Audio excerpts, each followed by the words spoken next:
There's this thin line between being helpful and being strategic, and it's thinner than you think.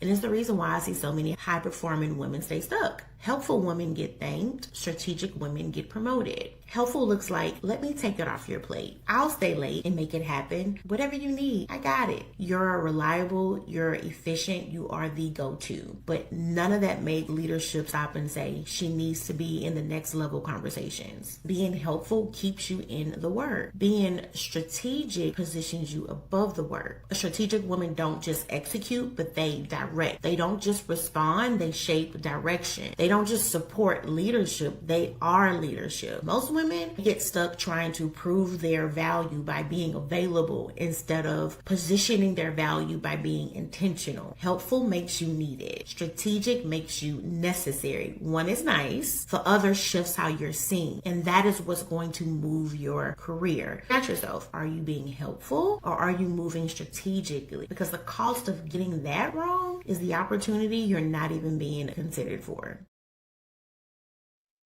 I think that's a very valuable way of looking at that. Joe, I know you deal with a lot of people coming in, and sometimes you may be dealing with people who are, weren't wondering like financial, because financial also goes into, your mental as well. Do you agree with what she says? Is it a line that is too blurred, the being helpful or being strategic, and how can we distinguish between the two?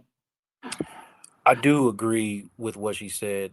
And I think a lot of people go into these situations wanting to be or feeling like they need to go into these situations where, oh, this is a job and I need this job, and not really taking it as a whole, wondering, is this a place where I need to be or want to be?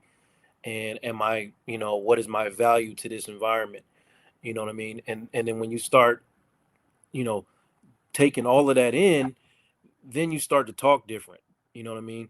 And there's a lot of, what I heard in her was a lot of basically a lot of, I don't know, maybe a little bit of code switching fatigue.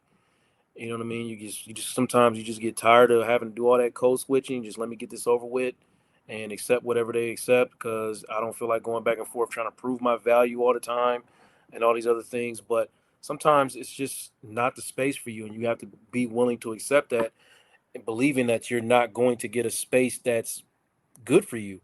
A lot of times, I don't believe that I'm going to get anything better than this, so I better just accept this. And is that making sense? Yeah. Yeah, I agree. Noma, I saw you do a lot of shake head. I look at all my cues from a panel.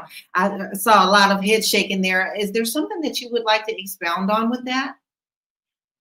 Yeah, I noticed that she didn't say it the way I'm gonna say it, but there's a saying that says nice guys finish last. It's actually really true.